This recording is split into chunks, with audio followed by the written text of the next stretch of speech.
समय की बात है। रास्पबेरी जंगल के निकट एक छोटे से शहर में एक नन्ही लड़की रहती थी जिसका नाम था ब्रिजेट। उसे हर कोई जानता था नन्ही गोल्डन हुड के नाम से, क्योंकि वो एक बहुत ही खूबसूरत क्लोक पहनती थी। वो बहुत ही प्यारी और दयालु बच्ची थी। एक दिन नन्ही गोल्डन हुड की माँ ने एक बहुत ही शानदार स्ट्रॉबेरी केक बनाया। केक सच में अच्छा दिख रहा है मम्मी। क्या हम इसे नानी माँ के लिए ले जाए? ये बहुत अच्छा सुझाव है स्वीटी। चलो इसे आधा काट दे और तुम उनके लिए ले जाओ। हाँ मम्मी, हाँ। ये माँ ने वो केक काटा और उसे बहुत प्यार से पैक किया और उसे सुंदर गुलाबी टोकरी में रख दिया। ये लो ब्रिजेट, ध्यान से जाना। मैंने तुम्हारे लिए एक जेली सैंडविच भी पैक किया है और सूर्यास्त से पहले आ जाना, तब भेड़िए निकल आते हैं। ठीक है मम्मी। नन्ही गोल्डन हुड ने अपनी माँ को हाथ हिलाकर गुड बाय किया और निकल पड़ी। इस दौरान गहरे रस भरी के जंगल में एक भेड़िए का परिवार रहता था, हमेशा बाहर निकलते नन्हे बच्चों को डराने के लिए और उनका खाना चुराने के लिए। अर्गो, जो उस परिवार का सबसे छोटा सदस्य था, वो खाना भी नहीं ला पाता था क्योंकि वो बहुत ही दयालु और मृदुभाषी था। उसे उसके भाई हमेशा तंग किया करते थे। हे अर्गो, क्या तुम फिर घर जा रहे हो बिना खाना लिए? मैं निश्चय ये मजेदार खाना लाऊंगा। असल में मैं एक स्वादिष्ट केक लाऊंगा। केक? तुम तो डबल रोटी का आधा स्लाइस भी नहीं ला सकते।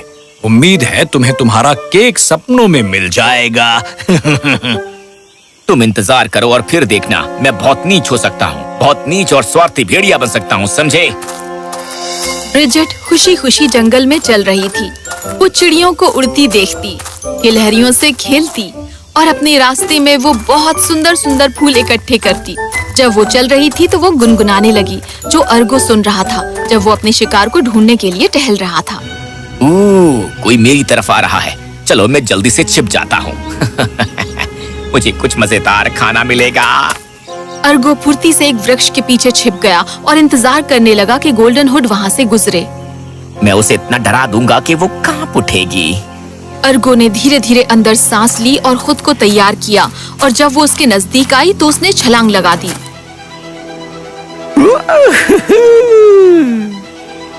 गोल्डन हुड चौंक गई।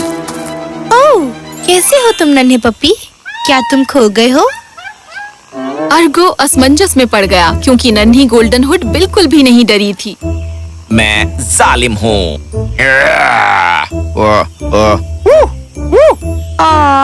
तुम जरूर भूखे होगे। मेरे पास तुम्हारे लिए खाना है। ब्रिजेट ने वो जेली सैंडविच निकाला जो उसकी माँ ने पैक किया था और उससे एक टुकड़ा तोड़ा। मजा आया ना? पर तुम्हें पहले बैठना होगा। बैठ जाओ। क्या? क्यों? नहीं, बैठ जाओ, वरना मैं तुम्हें नहीं दूंगी। ओके। मेरे साथ हाथ मिलाओ। चलो। ठीक है। Good boy. ये रही तुम्हारी ट्रीट। अर्गो ने बहुत ही स्वादिष्ट जेली सैंडविच लिया। अब वो यहाँ था और उसे थपथपाए जाना बहुत पसंद था। वो तुरंत ही सिमट गया और ब्रिजेट को चाटने लगा। अब बस भी करो, चलो चलते हैं। ब्रिजेट और अर्गो जंगल में चलते रहे। उसने कुछ बेरीज तोड़ी और कुछ अर्गो को भी दे दी। वो पहले से ही अच्छे दोस्त बन गए थे। अर्गो उस टोकरी के बारे में बहुत उत्सुक था। उसने ये पता लगाने की कोशिश की कि उसमें क्या है जब वो चल रहे थे। ओह, ये बहुत ही टेस्टी स्ट्रॉबेरी केक का टुकड़ा है जो मेरी मम्मी ने बनाया है। मैंने उनसे पूछा कि मैं नानी माँ के लिए ले जाऊं और उन्होंने कहा हाँ। और फिर जाते वक्त मेरी मुलाकात तुमसे हुई। अर्गो बहुत ही खुश था। यही तो वो था जिसका वादा उसने अपने भाइयों से किया था। मेरे ख्याल से मैं तुम्हें ये नहीं दे सकती।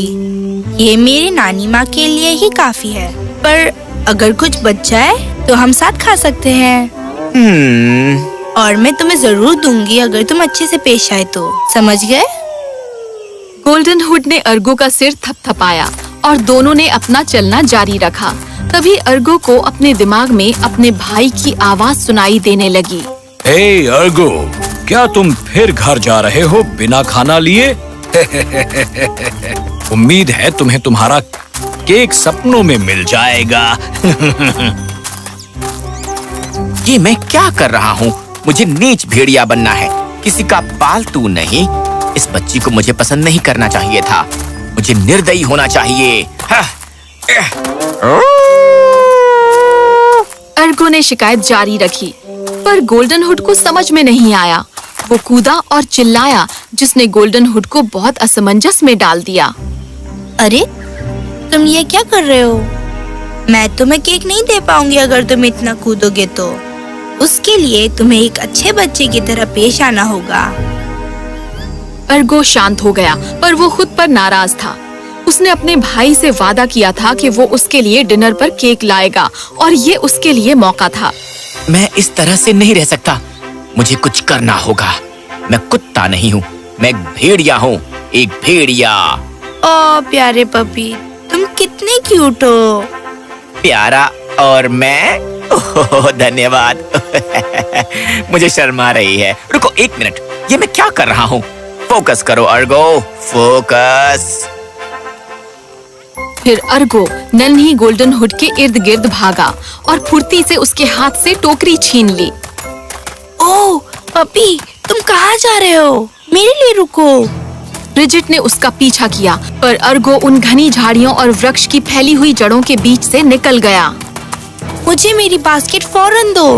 ब्रिजिट भेड़िए की रफ्तार के साथ कदम नहीं मिला सकी और पेड़ की जड़ों से फिसलकर गिर गई। ओह! बेचारी ब्रिजिट के घुटने में चोट लग गई और वो उठ नहीं सकी। उसे चोट लगी थी और वो असहाय थी। वो रोने लगी।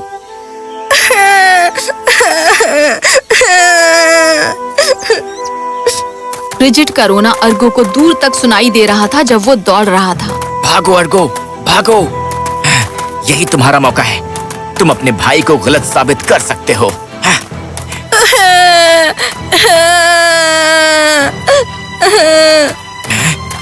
वो शायद दुखी होगी। शायद मुझे देखना चाहिए, पर नहीं, मुझे ये केक अपने भाई के पास ले जाना होगा। ठीक है, ठीक है। शायद मेरे स्वभाव में नीच होना नहीं है। मुझे वापस जाना चाहिए। मुझे सचमुच बहुत चिंता है। अर्गो वापस ब्रिजिट के पास दौड़ा गया। वो जमीन पर बैठी थी और बुरी तरह से रो रही थी। अर्गो ने उसके जख्मी पैर को देखा और खुद को बहुत ही दोषी महसूस किया। उसने उसके पास टोकरी रखी और उसके पास बैठ गया। वो इतना परेशान था कि अपने आंसू नहीं रोक सका। वो भी रोने लगा।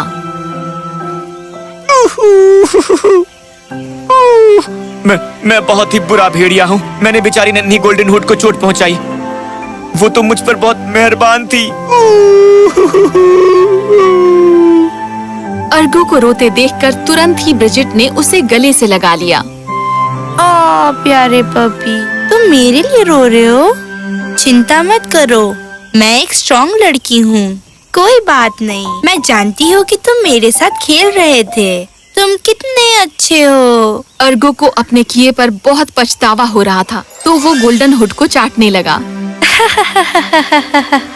तुम मुझे गुदगुदी कर रहे हो, बंद करो। ब्रिजिट और अर्गो इकट्ठे चले और जल्दी ही उसकी नानी के घर पहुंच गए। ओह, हेलो प्यारी बिच। ओह, तुम एक भेड़िए को घर लाई? नहीं नानी माँ, मैं केक लाई हूँ और ये पपी मेरा नया दोस्त है। नानी सख्ती में आ गई ये देखकर कि उसकी नातिन आराम से घर में एक भेड़िए के साथ चल फिर रही है। चलो आओ पपी, मेरे साथ बैठो। वो डाइनिंग टेबल पर बैठे और नानी उस भेड़िए को देखकर बुरी तरह सहम गई थी। नानी ने केक का एक टुकड़ा काटा, एक खुद के लिए और एक गोल्डन हुड के लिए और एक भेड़िए के लिए। Yummy yummy. नानी माँ नन्ही गोल्डन हुड खाने लगे। क्या तुम्हें भेड़िए से डर नहीं लगता?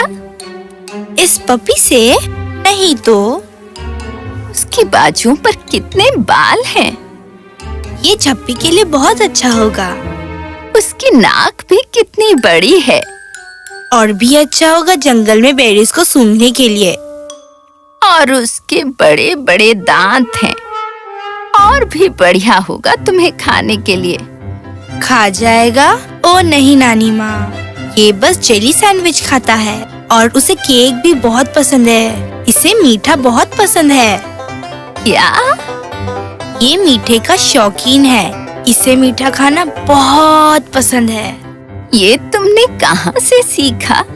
मुझे पढ़ने का बहुत शौक है नानी माँ। ब्रिजिट खाती रही और साथ ही उसका नन्हा भेड़िया अर्गो भी। दोनों ने नानी माँ को बहुत असमंजस में डाल दिया था।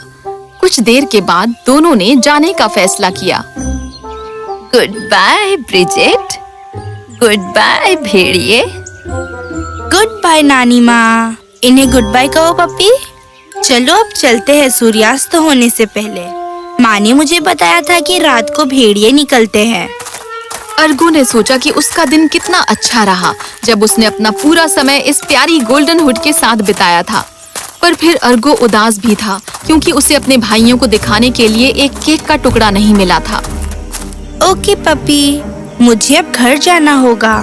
सॉरी, मैं तुम्हें अपने साथ नहीं लेके जा सकती। मेरी मम्मी को जानवर नहीं पसंद है, पर हम जरूर मिलेंगे, वादा करती हूँ। ओह, रुको। और टोकरी के अंदर से ब्रिजिट ने एक बहुत बड़ा स्ट्रॉबेरी केक का टुकड़ा निकाला। लो, ये लो। जैसे मैंने वादा किया था, तुम एक अच्छे पपी थे, इसलिए मैंने तुम्हारे लिए स्ट्रॉबेरी केक बचा के रखा था। इसे तुम डिनर में खाना। मुझे पता है कि तुम्हें बहुत पसंद है। गोल्डन हुड ने अर्गो को गले लगाया और वो वापस उससे लिपट गया। अपना ध्यान रखना पपी। बाय। अर्गो और ब्रिजिट ने अपने अपने रास्ते लिए घर जाने के लिए। गोल्डन हुड घर वापस आई और अपनी माँ को अपने एडवेंचर के बारे में बताया जब उसकी माँ ने मरहम पट्टी की। मुझे यकीन है कि जंगल में कोई पप्पी नहीं है। पर माँ, वो सचमुच का एक पपी था। आप बस मुझ पर विश्वास नहीं करती। अर्गो घर वापस गया और अपने भाइयों को उस केक के टुकड़े से चौंका दिया। लेकिन ये कैसे संभव है? मैं तो बस अपने प्रति सच्चा था। लो खाओ, मैंने काफी खा लिया है। अर्गो को बहुत खुशी हुई कि उसने गोल्डन हुड को दोस्त बनाया है, क्योंकि उसने सीख लिया था कि जैसा वो नहीं है वैसा बनने की उसे कोशिश नहीं करनी चाहिए। वो जंगल से गुजरने वाले हर प्राणी के प्रति दया और उदारता दिखाता और हमेशा उसे मजेदार खाना खाने को मिलता।